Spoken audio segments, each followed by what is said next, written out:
como você lidou, né, com esse tipo de dor? O que eu fiz foi buscar profundamente o contato com a realidade. A gente tem que enfrentar de alguma maneira. A gente tem que enfrentar. tem que- Não há despertar de consciência sem dor. As Perfeito. pessoas farão de tudo, chegando aos limites do absurdo, para evitar enfrentar a sua própria alma. Ninguém se torna iluminado por imaginar figuras de luz, mas por aceitar e entrar em contato com a sua própria escuridão.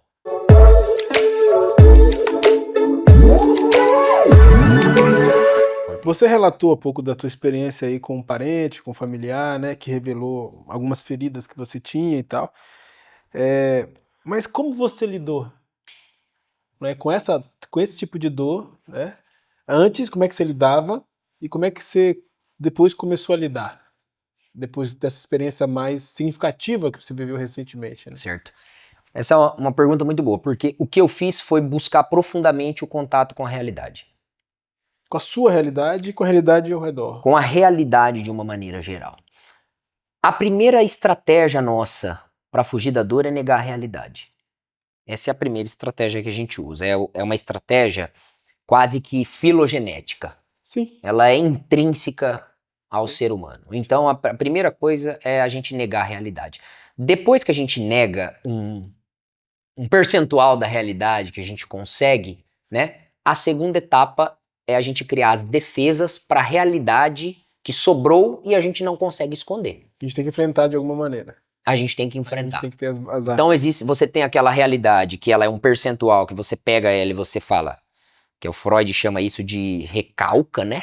Você esconde ela ali, você não sempre passa do lado dela, mas você olha assim, ó, olha meio desgay e vai embora.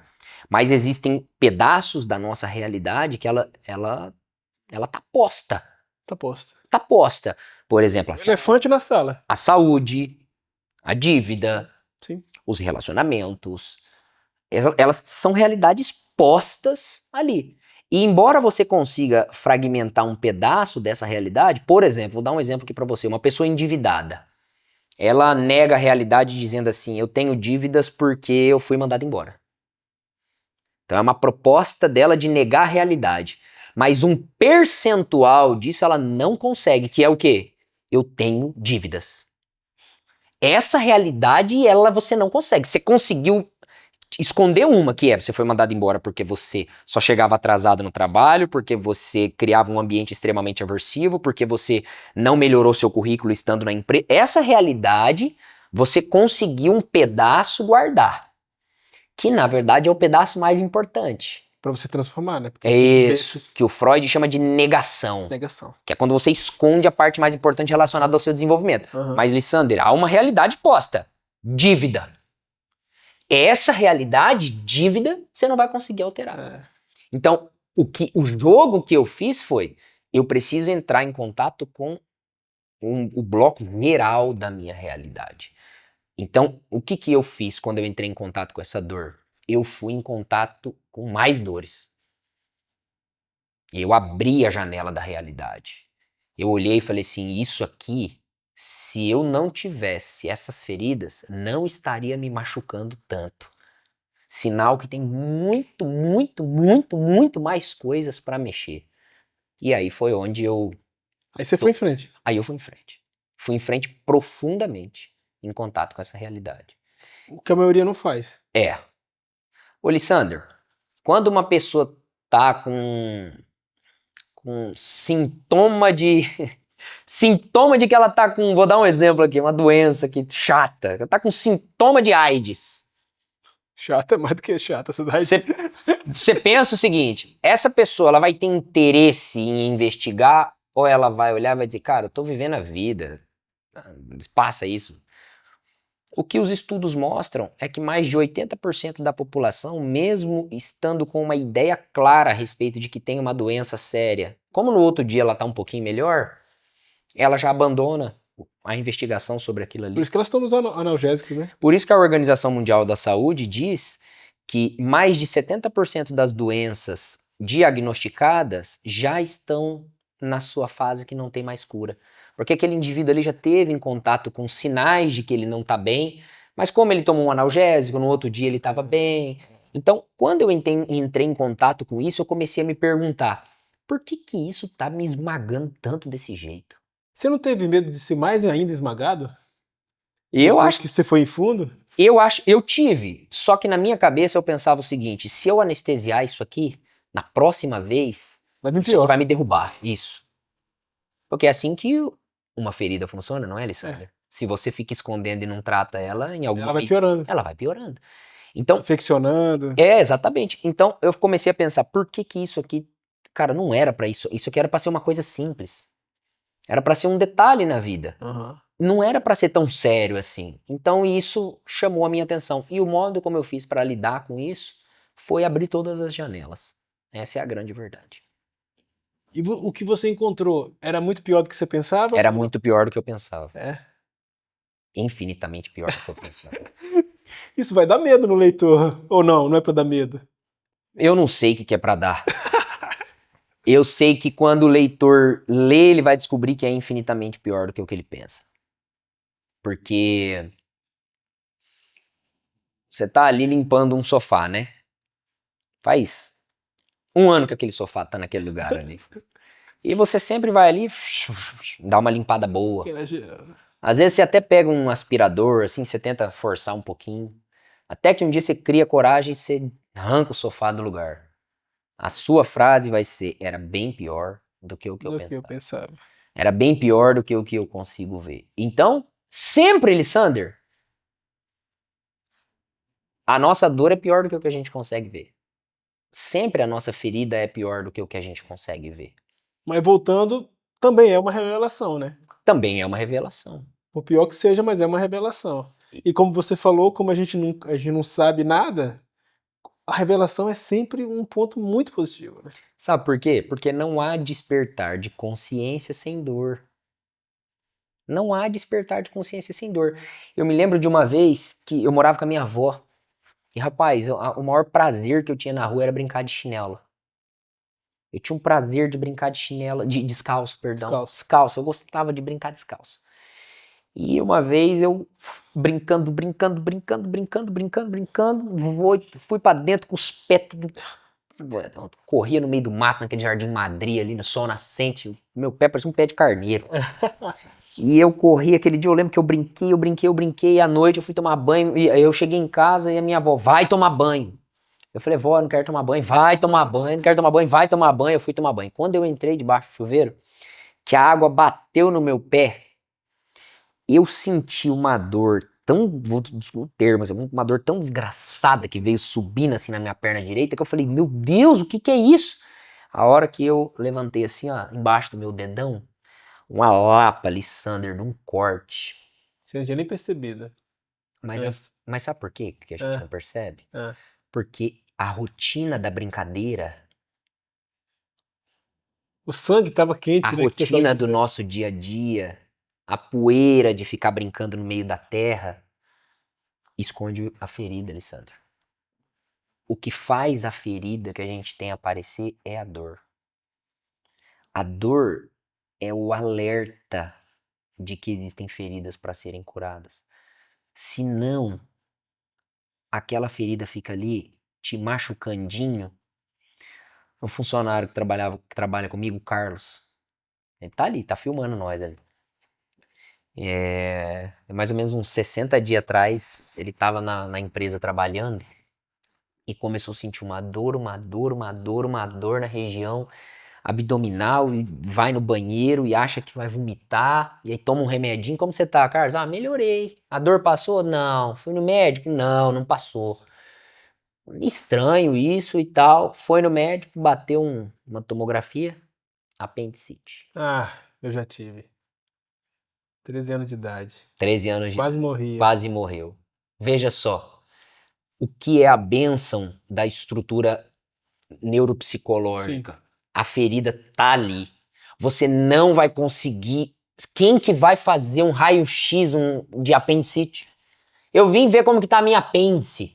Não Você não faz. tinha nada pra fazer, resolvi dar uma Você só consegue se libertar da morte em decorrência dessa doença pela pela dor. dor. Desse sentido, a dor é profética, né? É uma bênção, né? É. Por isso que é o que eu uso como referência esse teórico. Não há despertar de consciência sem dor. Não tem jeito da gente ter despertamento de consciência sem dor. Não há despertar de consciência sem dor. Mas a maioria das pessoas foge da dor. Foge. A esmagadora Por maioria. que a gente tem esse impulso de fugir? Por quê? Porque existe uma estrutura dentro do nosso cérebro que se chama sistema límbico. O sistema límbico, dentre algumas funções, ele tem lá o giro do cíngulo, ele tem o hipotálamo, ele tem o hipocampo, ele tem a amígdala. A amígdala é responsável pela manifestação de emoções. Mas essa estrutura complexa que a gente herda filogeneticamente da natureza dos animais, repare que nós viemos construindo nosso sistema límbico dentro dessa composição desse cérebro reptiliano. E esse sistema límbico ele está incluído, por exemplo, dentro das estruturas mais selvagens, dos animais mais selvagens, dos bichos mais bravos que existem. Ele tem 3 grandes interesses: garantia de sobrevivência, reprodução e prazer. Prazer e dor não se conectam. São estruturas genéticas, são estruturas neuropsicológicas diferentes, neurotransmissores diferentes. Sim. Quando nós estamos com dor, por exemplo, o nosso cérebro injeta dentro do sistema nervoso central nosso mais adrenalina e noradrenalina. Por quê? Porque eles aumentam a velocidade do fluxo sanguíneo, mantém a temperatura do corpo funcionando, você percebe menos o desencadear da dor. Então, quando a gente pensa nesse processo de dor, por que as pessoas elas tentam loucamente fugir da dor?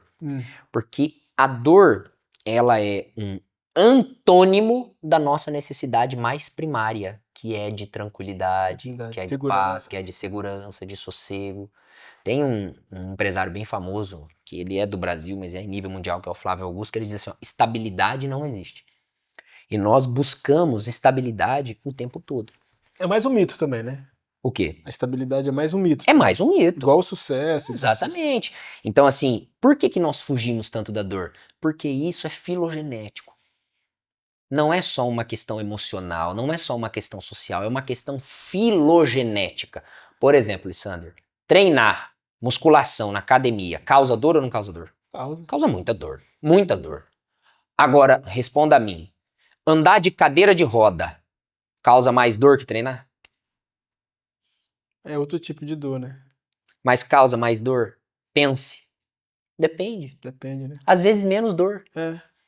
Por quê? Você fugiu de uma dor motora, de uma dor muscular a vida inteira e agora você não a tem. Só que você tem a dor de não poder se mover. Isso, exatamente. Uma dor emocional, coisa parecida. Exatamente. Então a dor, por que nós fugimos tanto da dor? Porque é uma questão filogenética nossa. Tentar escapar do lugar onde tem instabilidade, aonde precisa estar se desenvolvendo o tempo inteiro. Isso é algo intrínseco ao ser humano. Não ter dor. Não ter feridas. Por isso que é surpreendente o título do livro. Sim. Porque ele vai contra essa necessidade filogenética que você falou. Porque existe 2 tipos de dor, Lissandro. Explica aí. 2 tipos de sofrimento. Dor imposta e dor deliberada. Sofrimento imposto e sofrimento deliberado. Explica aí. Vamos lá. Todo sofrimento imposto, exigido, colocado para você é, na esmagadora maioria das vezes, uma consequência de um sofrimento deliberado que você não decidiu agir. Vou te dar um exemplo simples. Uma dor imposta, um sofrimento imposto de ausência de dinheiro. Na esmagadora maioria das vezes, é consequência de uma dor deliberada que você não foi de guardar dinheiro. De ter uma reservinha ali para você guardar dinheiro. Agora você precisa de dinheiro, você não tem dinheiro, e isso acaba com o seu mental, isso acaba com a sua estrutura emocional, isso ferra com o processo, o funcionamento estrutural da sua família. Mas a dor que deliberadamente você podia ter decidido ir, que é de pegar uma parte de tudo que você ganha e guardar, porque isso é uma dor. Tem que sacrificar um prazer momentâneo que você tem ali de comprar uma roupa, de comer, de fazer uma bagunça e guardar isso. Isso é uma dor. Mas qual dor é mais difícil? Essa ou aquela que agora você tem que se virar para arrumar um dinheiro? O mesmo princípio, por exemplo, que eu estava falando para você agora da questão da saúde. Sim. A maioria, claro, nós somos reféns de questões genéticas, epigenéticas, isso é um fato. Mas a maioria dos problemas de saúde que nós temos estão relacionados ao nosso próprio desinteresse em sacrificar para comer melhor, para dormir melhor, para ter uma vida de exercício físico. Então, dentro dessa base que você me perguntou aí, existe dois tipos de dor. Dor imposta, que é aquela que é colocado para nós e agora se vira, dá teu jeito, e a dor deliberada, que é aquela que você diz, eu vou decidir sofrer aqui. Tem até um artigo que eu escrevi que tem até uma tatuagem que eu tenho aqui que é decida sofrer. Sofrimento proporciona desenvolvimento. Então, à medida que a gente toma decisões de deliberadamente ir em direção às dores, a gente se afasta das dores impostas. Aí eu te pergunto, como leitor, você acha que as piores dores são aquelas que estão sob nosso controle ou aquelas que não estão? Mas que não estão, né? Claro. Agora, isso está dizendo, então, em outras palavras também, posso dizer que quanto mais eu fujo da dor deliberada, mais eu me encontro com a dor imposta. É isso aí, garoto. À medida que eu me afasto da dor deliberada, que é estar na gestão da dor, estudar é dolorido. Por isso tem que se apaixonar por ela. Porque quanto mais intensa For o seu relacionamento com a com a dor dor deliberada, correto, mais você se afasta da dor imposta e se liberta. e se liberta da dor imposta. Agora, eu te fiz alguma sugestão aqui de algum caminho que não tenha dor? Não haverá. Porque também você estaria mentindo, né? Eu estaria mentindo. Enganando o leitor, né? Exatamente. Não haverá esse caminho. Ou você decide ir por um caminho que a dor está sob seu controle, ou você vai por um caminho em que você tem que dar conta das dores impostas que serão colocadas sobre você. E também tem aquelas dores que aí eu queria te perguntar isso. Tem as circunstâncias em que as dores aparecem sem você ter tido nenhuma ação sobre ela. Por exemplo, Uma doença genética. sua mãe morreu. Sua mãe Um morreu. acidente de trânsito. Sim. Pessoa que você mais ama na vida, sua mãe. Sim. Que tipo de dor é essa? Como eu conecto essa dor com o que a gente está dizendo aqui, teoricamente? Essa é uma dor imposta, Tá. um sofrimento imposto. Que são as vicissitudes da vida. Isso é o que faz parte da vida. Aquela coisa do texto bíblico, no mundo vocês vão ter aflições, mas tenham bom ânimo. Agora, quando uma dor dessa entra em contato com um indivíduo que sabe o que é dor, que sabe o que é ferida, é uma coisa. Responde uma coisa pra mim, Lissander. Que filho sofre mais? Preste atenção aqui. Você tem sua mãe viva? Você tem bom relacionamento com ela? Tem bom vínculo, bom contato? Tem. Que filho, na sua cabeça como leitor, que filho sofre mais? Aquele cuja mãe morreu num acidente de maneira totalmente acidental. Só que ele foi um filho que aproveitou a mãe, que curtiu a mãe, que amou ela, que passou tempo com ela, que curtiu a mãe. Ou aquele filho que tava nem aí pra mãe, fingia que ela nem existia. E a mãe ali tentando ser uma mãe legal. Responda pra mim. Qual filho vai sofrer mais? Aquele que vai olhar e dizer, é uma pena perder a minha mãe, só que enquanto ela esteve aqui, eu dei o meu melhor, eu curti a minha mãe, eu passei meu tempo com ela, dediquei tempo a ela. Ou aquele filho que vai olhar e dizer, meu Deus, acabou meu tempo, eu não consigo mais estar com a minha mãe. Meu filho, o netinho já não consegue mais ver a vovó. Quem você acha que vai levar um sentimento maior de culpa? Então, aí que eu ia dizer. Porque aí entra um outro elemento, né? Que é a culpa. Sim, O peso da culpa. sim. O peso da culpa também afeta a sensação da dor, não afeta? Totalmente. Ele é um atributo que gera um adendo na percepção da ferida. Aham. Agora, isso é inerente ao luto. Há um luto, falando desse contexto, há um luto muito mais dolorido para quem se percebe indiferente a essa situação do que para quem olha e fala assim. É igual, por exemplo, vou te dar um exemplo, minha avó. Minha avó foi embora muito cedo. Só que eu tive muita saudade da minha avó. Só que eu olho e eu falo, eu curti a minha avó todo o meu tempo. Agora eu respondo a você. Tomar a decisão, dentro desse mesmo exemplo que a gente tá, tomar a decisão de abrir mão de estar com seus amigos, de abrir mão eventualmente de estar com a sua família, de abrir mão de estar na bagunça, para estar com a sua mãe, é uma dor deliberada? Sim. Certo, é uma dor deliberada. Agora, eu estou frente a uma dor imposta. Posta. Qual vai doer menos?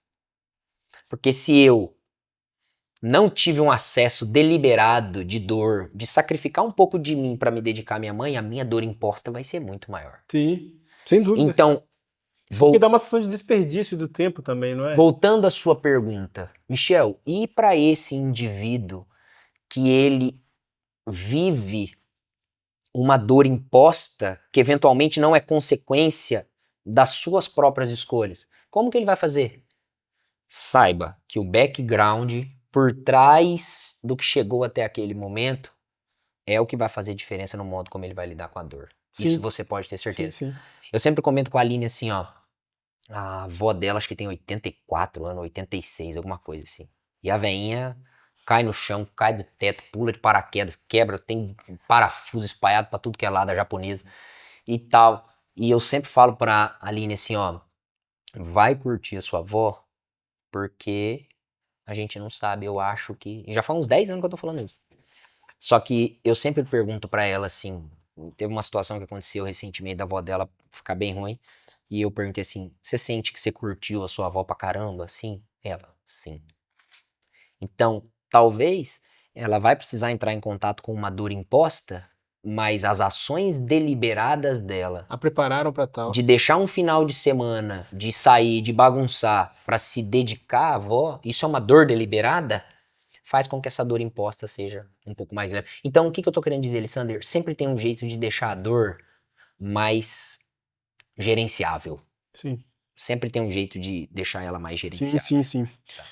Falando nisso, você usa a palavra paixão na relação com a dor, né? E não aceitação, você não usa a palavra resiliência. Por quê? Por que que paixão é uma palavra tão importante para explicar o conceito que você está trazendo no livro? Nossa, certamente essa é a melhor pergunta de toda essa obra. Lissander, dentro do processo de gestão das emoções, a gente entende o seguinte, que a emoção, ela é um estado intenso e passageiro do ânimo. Emoção É um estado intenso mas é e passageiro passageiro do ânimo. do ânimo, certo? Quando a gente pensa no aspecto mais científico das emoções, as emoções, elas têm um estado intenso e passageiro do ânimo, tá? Tá.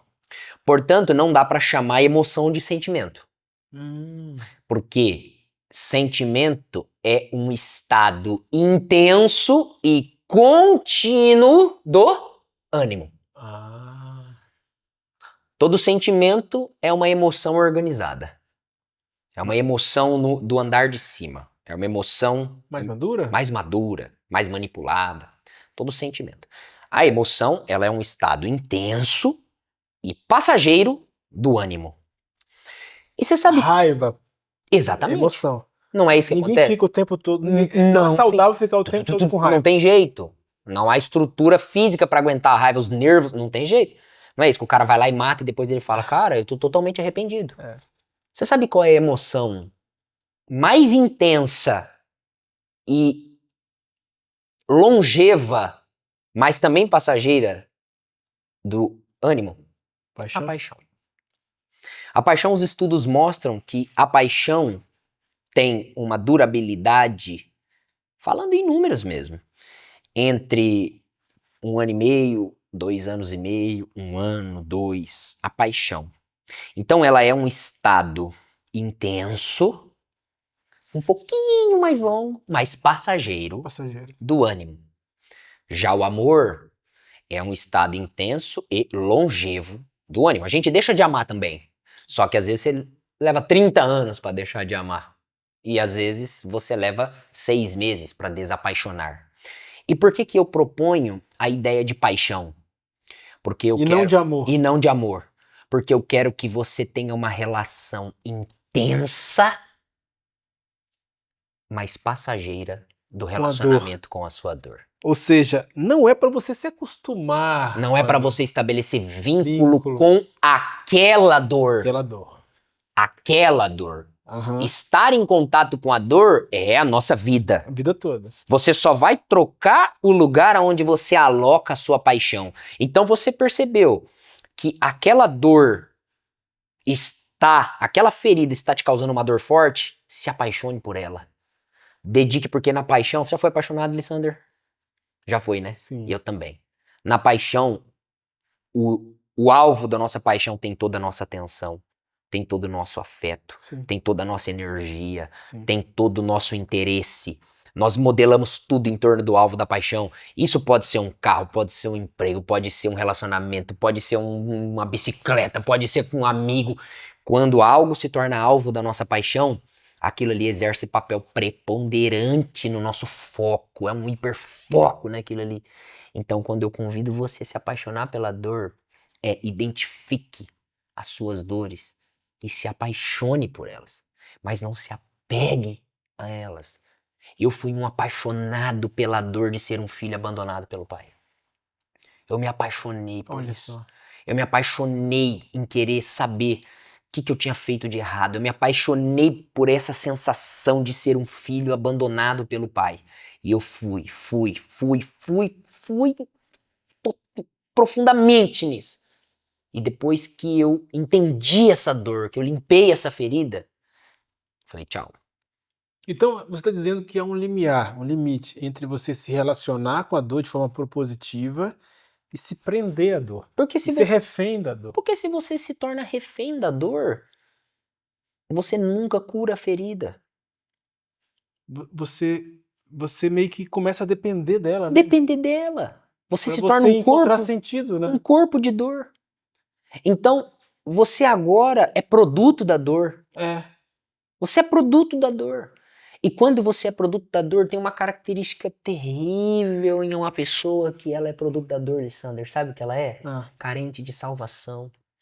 Ela depende de todo mundo para modelar tudo que ela é sobre ela mesma. Mas para isso ter sentido, esse discurso dela, doentio, mas discurso dela, ela precisa criar também um persona vitimista, não é? Lissander, às vezes não é nem de propósito. Não, é claro. Às vezes o Às vezes vínculo, não é consciente. às vezes o vínculo com a dor. E você sabe por que as pessoas muitas vezes têm dificuldade de abrir mão da dor, Lissander? Por quê? Porque deixar a dor é ter responsabilidade pela cura. Abrir mão da dor, quando você busca sair dela, você abre uma janela de responsabilidade. Você abre uma janela de autorresponsabilidade. Bom, eu identifiquei que eu sou uma pessoa carente porque meu pai me abandonou. Mas é isso mesmo. Eu sou carente. É difícil pra mim. Eu não consigo ir pra frente, eu não consigo evoluir por esse motivo. Eu já fui assim, Alessandro. Isso não é autorresponsabilidade. Autorresponsabilidade é eu sei que isso me machuca. Isso existe. Isso gera impacto aqui, aqui e aqui. Mas eu não vou permitir que isso aconteça. Eu vou criar estratégias, eu vou ir atrás de entender isso e eu vou assumir a gestão dessa dor. Isso dá trabalho, Lissander. Isso exige uma dor Deliberada. Boa, garoto. Isso exige uma dor deliberada. Então aí você pensa o seguinte, eu quero sair da dor para o conforto. Você tá me convidando a sair da dor para ir para outra dor? É isso, exatamente. Entendi. É isso que eu tô falando para você. Entendi. Agora, Michel, também essa tentação, digamos assim, nossa, de não ficar preso à dor, de não ficar refém da dor, não há também um certo medo da gente se sentir órfão?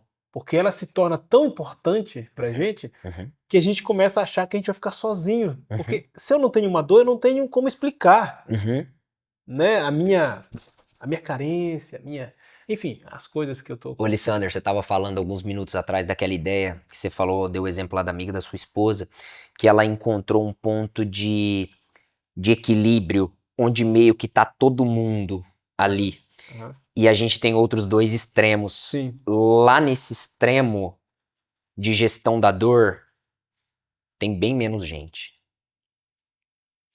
Então, o relacionamento com a dor gera um inconsciente coletivo de presença. É uma tendência muito natural você se conectar com uma pessoa que gerencia a dor e achar que ela é arrogante, Autossuficiente. autossuficiente, prepotente, que não precisa de ninguém. E entenda, quando a gente vai para um ambiente de gestão de dor, Lisandra, a gente vai sozinho. Essa caminhada, ela é solitária. Porque tem a autorresponsabilidade. Exatamente. Ela é solitária. Então, sim, nós sempre seremos convidados a esse inconsciente coletivo, a esse comportamento de manada, de ficar no lugar onde todo mundo compartilha dor. Olha só, todo mundo compartilha que é consumista mesmo. Cara, esse negócio de ser consumista mesmo, isso faz parte, isso é uma coisa da sociedade. Todo mundo compartilha esse negócio de não treinar mesmo, de comer porcaria mesmo. Lá no outro lugar, existe solidão, existe um caminho solitário. Então esse desejo louco por fugir, ele está ali, posto, colocado na nossa frente. E a questão da relação familiar, estou pensando agora assim, diante desse desafio que você traz no livro, né, da gente encarar, né, a dor da maneira certa, de fazer a gestão da dor, né, a dor deliberada, para enfrentar, se preparar para a dor imposta, Imposto. inevitável e tal. Mas muito do que a gente percebe e entende de dor e se relaciona com a dor vem nesse ambiente familiar, não é? Nasce nesse ambiente familiar, né? Uhum. E muitas vezes nesse ambiente familiar, até por falta de maturidade, né, os nossos pais, eles encaram de jeito diferente a dor, né? Por exemplo, eles usam a dor para nos disciplinar, Uhum. eles usam a dor para nos punir por Uhum. coisas erradas que a gente fez. Uhum. Então eles nos ensinam que a dor é mais uma punição do que um sinal, Um do que processo um de evolução. processo, né? A dor é um mal, um mal, Necessário, um mal por conta dos meus erros. por conta, uma consequência. É. Uhum. Como que você enxerga essa percepção e esse manejo da dor no ambiente familiar, que é bem comum para nossa realidade?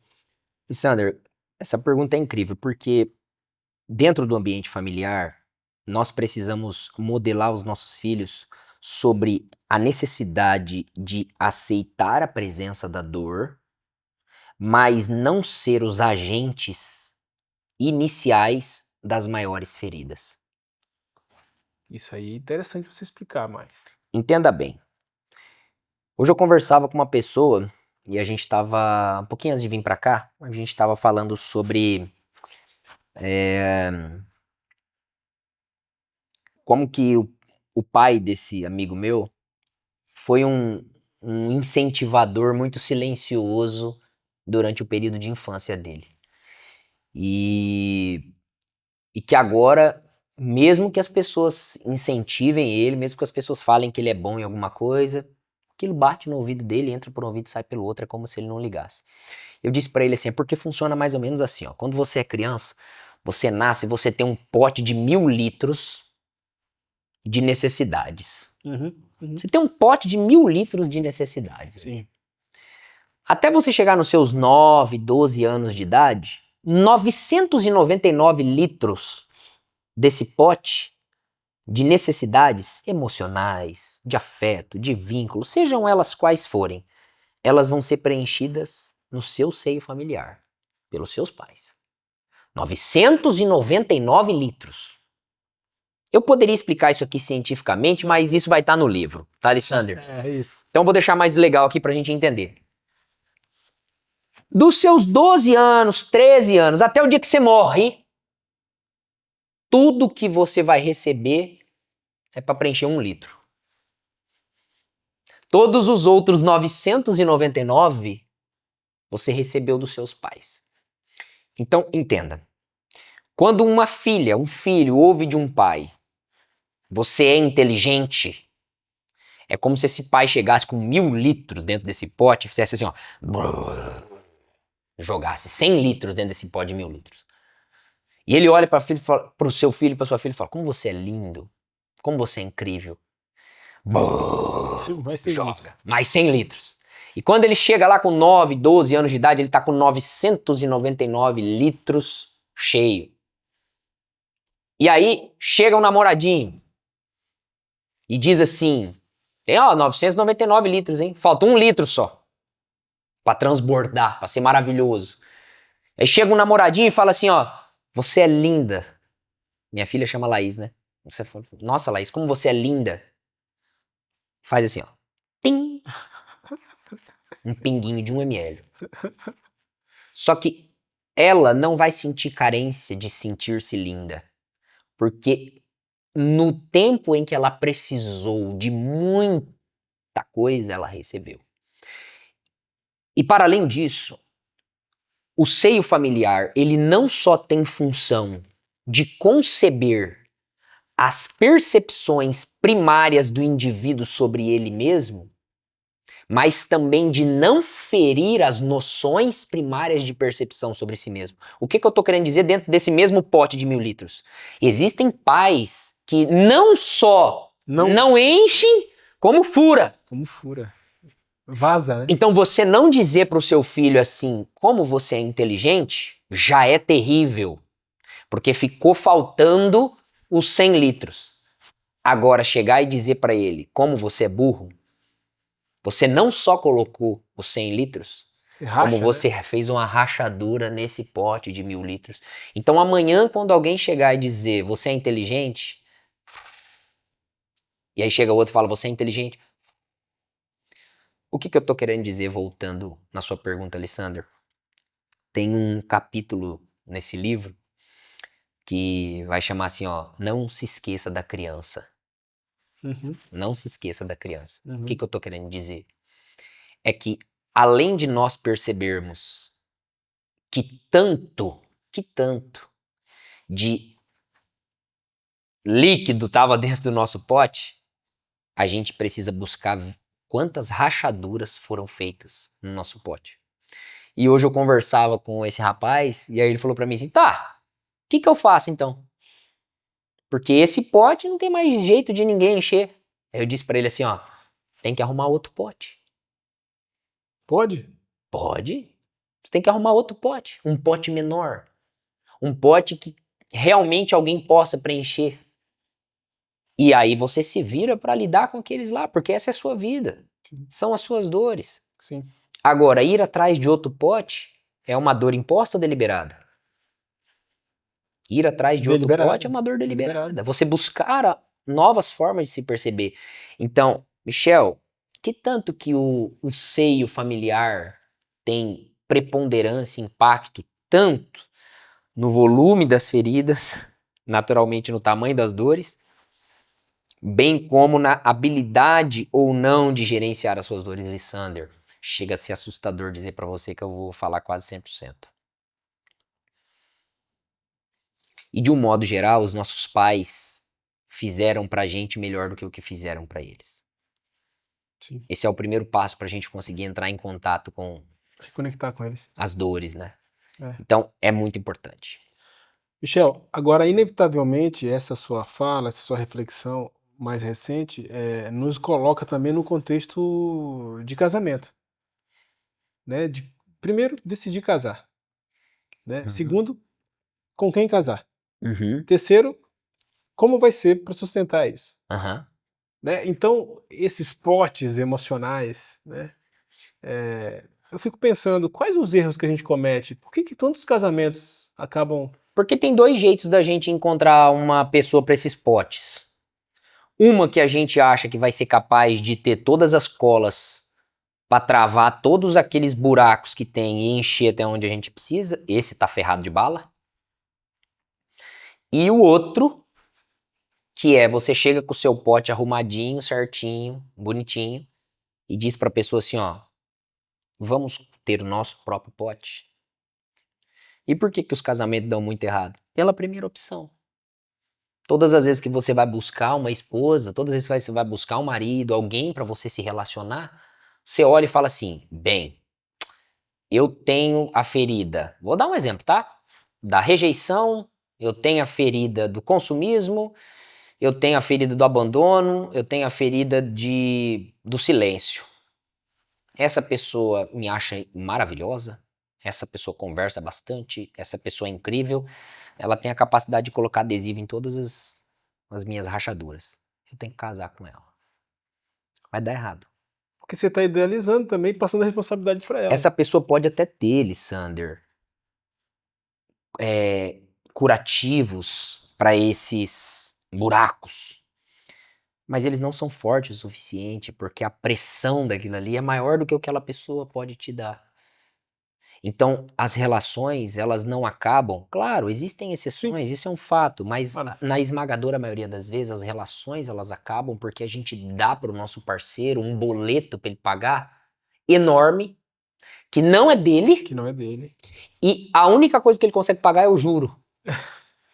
Então, aquela pessoa tá devendo para E você ele ainda sai culpado, e né? ainda sai culpado como vilão. Você deveria ter pago meu boleto. Exatamente. E aquela Casei com você. casei com você e aquela pessoa sai assim, ó. Eu fiquei todo esse tempo, só paguei o juro, É igual financiamento de casa. igual ao financiamento. Só paguei o juro e eu vi que não sou bom o suficiente. As relações, elas terminam aí. Quando a pessoa Porque ela chega... também tem as rachaduras dela, né? Mas é claro. E ela também selecionou você baseado nessas rachaduras. Então essa troca de boleto é um grande erro. Sai todo mundo Tá endividado. todo mundo endividado. E aí, voltando pro tema da nossa conversa, todas as vezes que nós decidimos compartilhar a vida com alguém com o objetivo de que alguém perceba e cure as nossas feridas, Lissander, essa relação não vai dar certo. Não é papel de... Casamento no hospital. Não é papel... Apesar de os dois podem se ajudar, né? Pode se curarem, mas não é papel daquela pessoa se aprofundar na percepção da sua dor. É seu papel trazer. E aí entra a empatia compartilhar, e tudo né? mais. Criar um Mas ambiente de cura. que a gente não olhe, você falou muito bem, que a gente não olhe para aquela pessoa que a gente vai se relacionar como salvador. Uhum. Não vai dar certo. Não vai funcionar. É muito peso, né? Sobre É uma muito pessoa, peso, né? é isso mesmo. Legal, olha. Estamos quase chegando aí pro final da Estamos nossa acabando, conversa, né? nosso papo. Mas a gente falou um pouquinho do impacto no leitor também desse livro, né? E você mencionou um pouquinho sobre... Você quer que ele chegue no final e dizer assim, eu não sabia de nada, né? Eu não sei de nada, quero continuar a jornada, né? Mas pensando assim em transformações que você quer Sim. provocar no leitor, Uhum. você poderia elencar algumas transformações Sim. concretas que você quer gerar no leitor? Sim. A primeira delas é o leitor entender a função da dor. Certo. A função da dor é colocar a gente no próximo nível. Isso é a primeira coisa que eu quero. Eu quero que o leitor saia dessa obra entendendo a função da dor. Um segundo desejo que eu tenho muito grande é que esse leitor saia dessa obra apaixonado pela dor.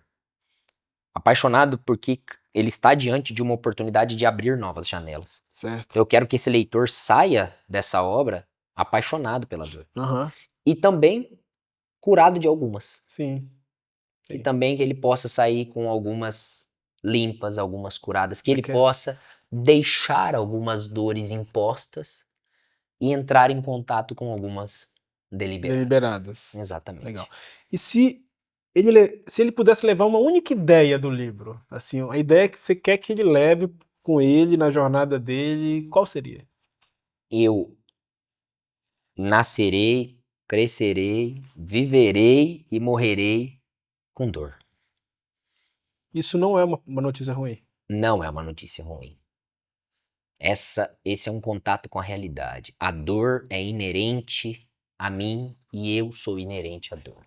Que ele saia, que isso fique claro na cabeça dele. Eu nasci, cresci, vivi e morrerei na dor, porque ela é inerente à minha vida. Ela faz parte da minha vida. Sim. O que não impede que você tome decisões diante dela, né? Não. E é o que eu disse. A dor deliberada, ela é muito mais leve do que a dor imposta. Uhum. Mas só existe dois caminhos. E nenhum deles a dor não existe. Uhum. Não tem jeito. Verdade. Ô, Lissander, até mesmo para andar com Cristo. Sim, claro. Talvez seja a maior das dores. Não, e é muito impressionante como o Deus se revela na dor, né? Ele se revela na dor Ele assume a dor. e quando Jesus veio aqui, ele veio mostrar pra gente que era capaz de viver Sim, na sim, dor. sim. Então a Ela caminhada... não é estranha, né? Não, Porque ele já nasce na barriga de uma mulher, exatamente. sentindo dor. Ele já nasce no meio dos bichos. No meio dos bichos, situações incômodas. Exatamente. Ele Então, enfrentou situações incômodas ao longo de toda a vida. exatamente. A mensagem de Jesus para nós é, olha, tá posto. Não tem jeito. E caminhar em direção a Cristo, olha que legal isso. Por quê? Porque o inferno é uma dor imposta. É. E diferente da emoção, ela é permanente. Exatamente. O inferno, ele é uma dor imposta.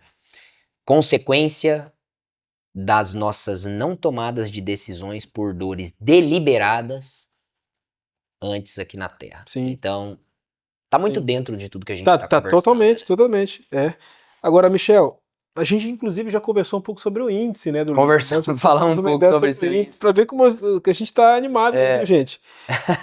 Mas você poderia resumir assim rapidamente o que vem em cada capítulo para instigar o leitor? Só para instigar o leitor um pouco aí para. Ó, nós vamos ter 6 capítulos.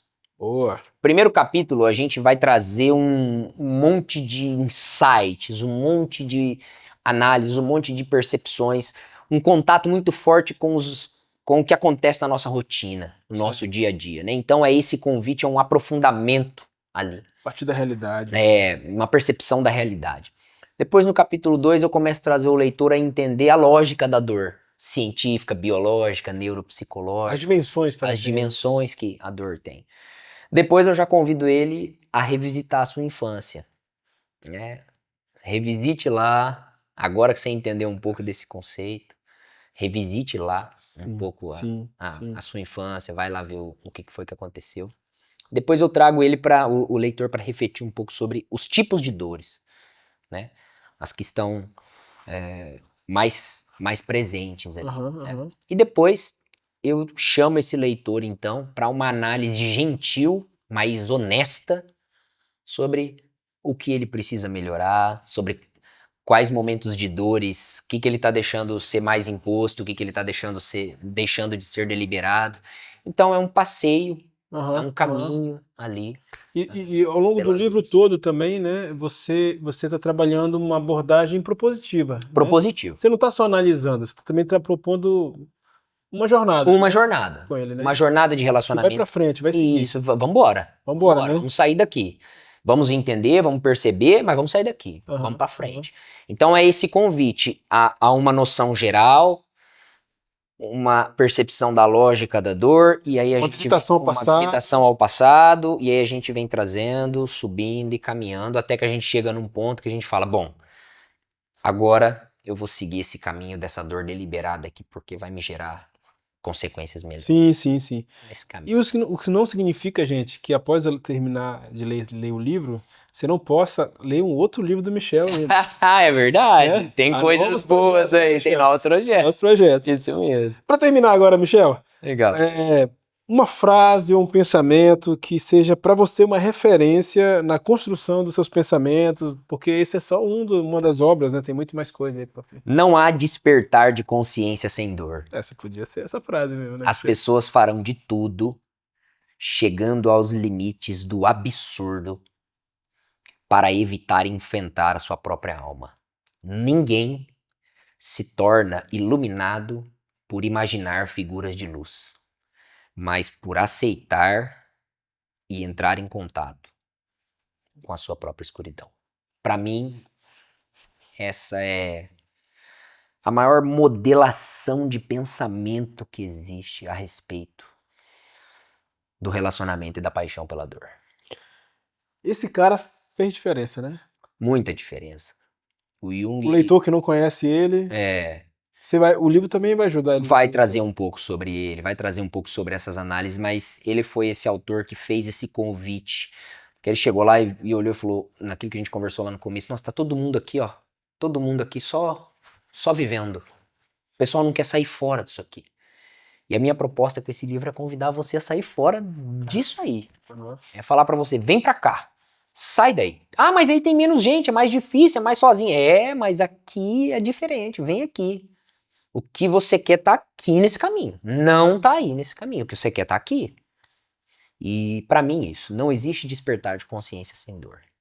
Então a minha ideia é dizer pro leitor assim, pare de ir aos limites do absurdo para evitar enfrentar a sua própria alma. E eu espero, Elisandro, que essa seja a primeira de muitas obras e que, quem sabe, saia um best-seller aí, né? Quem sabe, né? Quem sabe, gente. O livro é uma dor deliberada? O livro é uma dor deliberada. Um livro é uma dor deliberada.